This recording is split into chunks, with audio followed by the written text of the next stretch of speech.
Welcome to Taiwan Talk. I'm Sheree Felice, and this week I'm speaking with Leslie Liu, the woman behind the very popular blog and Instagram account Taipei Foodie. Listen in as we talk about food in Taiwan, food from all over the world, and how to find the best food in a country you've never visited before. Hello, Leslie. How are you? Hi, I'm good. Thanks for having me. Of course. So, Leslie, tell me, what made you decide to start Taipei Foodie? Well, it's actually a pretty funny story. I graduated from college back in 2014, and I was actually looking for a job in marketing. So I wanted to have something that I can put on my resume as part of my portfolio. And I thought having a blog would help me with getting a job. So I decided to start on Taipei Foodie, and also because I love food. I love food. Yeah, of course. I think everybody loves food. Right. What came first, the blog or the Instagram account? The blog came first, actually, and then the Instagram account I started about 3 months later. I started the blog. Oh, okay. I see. And so where are you originally from? I was born in San Jose, California, but I grew up in Taiwan. So to me, it's kind of half Taiwan, half California. Oh, okay. So you've been in Taiwan for a long time then now. Right. Do you consider Taiwan your permanent residence? Yeah. Okay. So tell me, is running the blog and Instagram account your full-time job now? No, it's actually not my full-time job. It's kind of a side project or like a personal passion project that I've always wanted to just keep it for fun and just still have a regular job aside from running the blog. Oh, wow. That seems like a lot of work. So you work full-time and run the blog and Instagram account. Is that what you're saying? Exactly. I feel like I'm constantly working, but to me, I also love my regular job and I love running this food account. So to me, it's not really something that I find stressful. And also, I love eating and taking photos of my food as well as posting and sharing these different places with my followers. So I don't see it as working. It's more like something that helps me, that motivates me. Okay. More. I see. So it seems like what you're doing, starting Taipei Foodie, is like a dream job because you have a lot of followers. And do you ever see Taipei Foodie becoming your full-time job? Definitely something that I would consider in the future. But at the moment, I'm keeping it just for personal fun. But definitely I can see the potential of turning Taipei Foodie into a more serious business project. I see. Okay. So tell me, what makes someone a foodie? For me, I think being a foodie is just having a very open mindset when it comes to trying new places or new food, learning about new culture. It doesn't necessarily mean that you have to be like a food critic, but as long as you have a passion for food or just exploring all these different cuisines around the world, I think that makes you a foodie.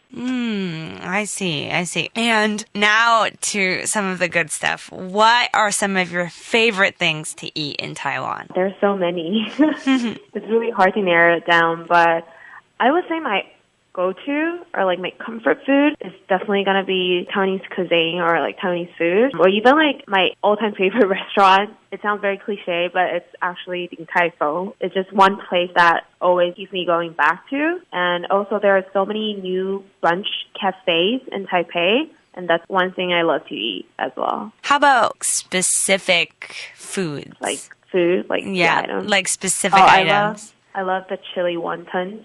The Hong Yo Chao Shou. Okay. Yeah. Anything else? Also, I'm a huge fan of avocado toast. Okay. Yeah, avocado is probably my all-time favorite thing to eat. Are you into any of the Taiwanese night markets or street food? Taiwanese night market, I like going to Tonghua night market. And for street food, I like the snack ones.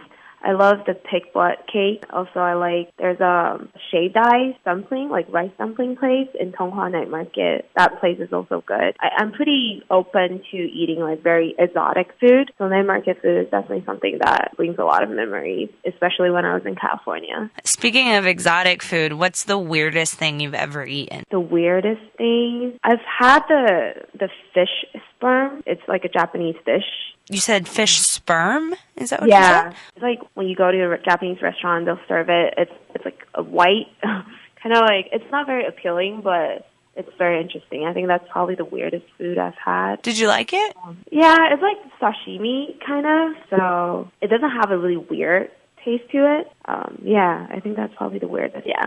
Okay. And as someone who grew up in Taiwan, how do you feel about chou tofu? Oh, chou tofu. I don't hate it, but I don't love it, love it. Like, I can eat chou tofu any time of the day, but it's not something that I would crave, I guess. Oh, But okay. it's definitely an iconic dish. Right. So you'll eat it, but you don't love it. Yeah, like, I would eat it if someone asked if you want chou tofu, and I'll say yes, but it's not something that I would, go out of my way to get it. And for our listeners who don't know what chou tofu is, that's stinky tofu. Okay, so in your opinion, what part of the country has the best food? Oh, I think Tainan has the best food. And why do you think this? I think it's just the overall, like, the varieties of food they have. They have a lot of street food, like snacks, and then also because of its history and like the culture there, a lot of the food I think is very interesting in terms of like the forms or the taste. I noticed that when I went to Tainan, the locals there, for breakfast they would eat a bowl of beef soup, and then they pair the beef soup with rice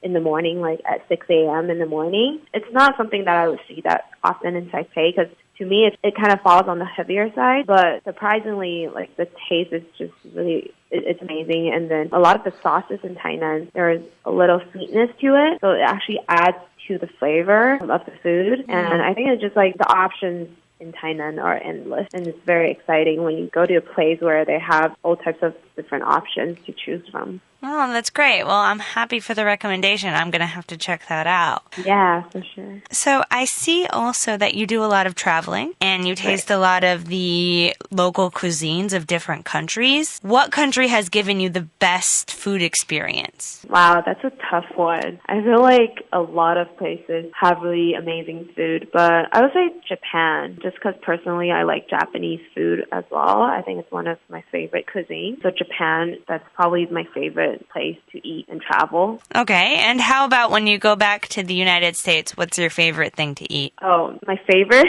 It would be Chipotle. Mexican food. Mexican but food. Chipotle is probably, to many people, it's not considered like legit Mexican food. But I love like going to like Mexican food trucks, the ones in the alley with like really authentic Mexican food. No, I agree with you. I Yeah. find that Taiwan has very little Mexican food, and it's something that I miss all the time. Yeah, So, exactly. yeah, so I feel Mexican exactly what you mean. Okay, so for running your blog, it's not just about finding restaurants or eating. It's also about taking the perfect photo. How did you learn how to become an Instagram photographer? I've never really taken any photography classes, and I think that kind of came naturally after running this account for so many years, because I started in 2014, and to be honest, when I first started it, I don't think I take good photos, but just along the way, I try to see what other people are doing and try to learn from other Instagrammers on the platform and see what type of photography is trending. It takes a lot of trial and errors, and then just finding what works best for me and what my followers like. Okay. And do your followers give you suggestions and try to help you out? Not in terms of like photography skills, but I can definitely see a pattern where some posts might do better than other posts, and then I can kind of tell like this is probably the photo that they like to see. Okay, and for people looking to do what you do, start a blog or an Instagram account or become an Instagram influencer, do you have any advice that you would give them? I would say just be very authentic to your work and just be very consistent in posting and try to interact with your followers as much as possible, because I feel like with this community, it's like the most important thing is you want to connect people together just through your work or the information you're sharing. And I think that will really help you with creating your own audience and also be able to really build a community through your account. Okay, I see.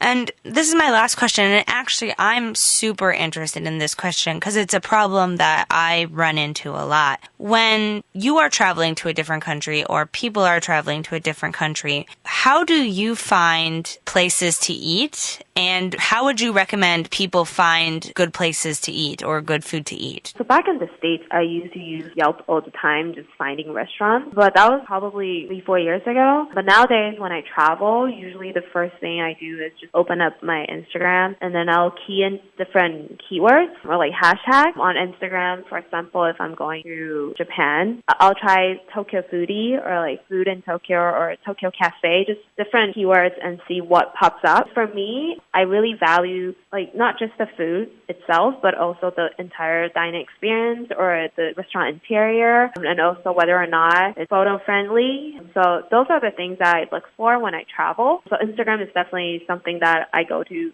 the first, and then I'll just find all these different places and then put these on my Google Map and just try to read the reviews from Google and then try to also plan out my itinerary and like the route that I'm taking using Google Maps. So that's usually what I do when I travel. Okay, and how about here in Taiwan? How do you discover new places? So for me, I also follow a lot of different accounts out there because there are so many people that are posting about food on Instagram, and then some of them they write in Chinese, some of them they also do English reviews. So I follow those people, and also a lot of people they tag me, and then I'll see what my followers are eating, and then sometimes I get recommendations. But definitely I spend most of my time on Instagram researching places to go to and just getting inspired. Do you have any advice for people who maybe don't have Instagram? I would say Google is actually a pretty nice place. Just the Google reviews, I find them very accurate. Oh, okay. Yeah. I guess part of the problem is where do you start? So the problems I've run into is, like, for example, if I'm traveling to Italy and I want to eat the best pizza, typing in pizza into Google in Italy, you're going to find a bunch of places. So I guess what would be your advice to people who maybe don't have Instagram? How would you find some of the better places to eat? I think also there are a lot of blogs out there where they can look up and like read their reviews. But also, if you don't have Instagram, they can still access Instagram online, like on their website. They have the web version where you don't really need an account to browse around, I think. But yeah, for the most part, I usually just try to type in different keywords on the search engine and see what is available and then just try to narrow it down from there. For example, for me, I would probably do best Mexican food in Taipei and then just narrow it down to like what area that I want to visit and go from there. Okay, well, thank you so much, Leslie, for speaking with me. I really appreciate all the advice that you've given about food and traveling and food culture in general. You're welcome. Thank you for having me. Of course, and I wish you the best of luck with your blog and with your Instagram account. Thank you. That's it for this week's episode of Taiwan Talk. I'd like to thank Leslie again for joining me. Don't forget to check out Taipei Foodie on Instagram or the Taipei Foodie blog. And don't forget to tune in next week for an all-new episode. As always, remember to take care of yourselves. I'm Sheree Felice.